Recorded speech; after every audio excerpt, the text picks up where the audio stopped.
I'm speaking a message entitled The Tyranny of Comparison. And so Peter is saying, well, if I'm going to die that kind of death, then what about this guy? What about John? And Jesus said to him, if it is my will that he remain until I come, what is that to you? Can I give you the translation of that? It's none of your cotton picking business. Mind your own business. You like that, Sister Linda? I don't know if I've got the pronunciation just right. Mind your own business. That is none of your business. Mind your own self. And Peter was grieved. One of the strongest destroyers of a person's ability to fulfill their God-ordained assignment on the earth is comparison.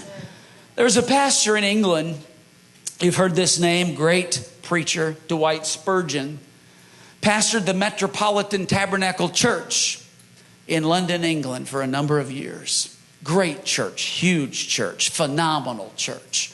There was another pastor across town, I don't know the pastor's name, but he pastored the Westminster Chapel. And here's what he said. He said, when I pray for God to bless our church, nothing seems to happen. When I pray and ask God to help us and bless us and provide for us and meet our needs, and when I'm so concerned about what God wants and needs to do here, he says, not that all much really happens. But when I pray for God to bless Pastor Spurgeon at the Metropolitan Tabernacle on the other side of town, something amazing happens. And here's the quote, I'll give it to you. The overflow of the blessings that God gives them are enough to fill our buckets here. I want you to get that. The opposite of an inward sufficiency, the opposite of a contentment, the opposite of an inward prosperity is the poverty of a soul that gets caught up in comparison. What a terrible, terrible way to live. Can I say this morning?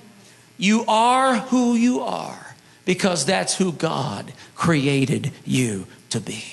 You have what you have because that is what God has given you. You have accomplished what you have accomplished because that's how God has prospered you. God does not compare you with anyone else on the planet. You should never allow the enemy of your soul to get you caught up in this tyranny of the spirit of comparison. It's a tyrant and it's a terrible, terrible way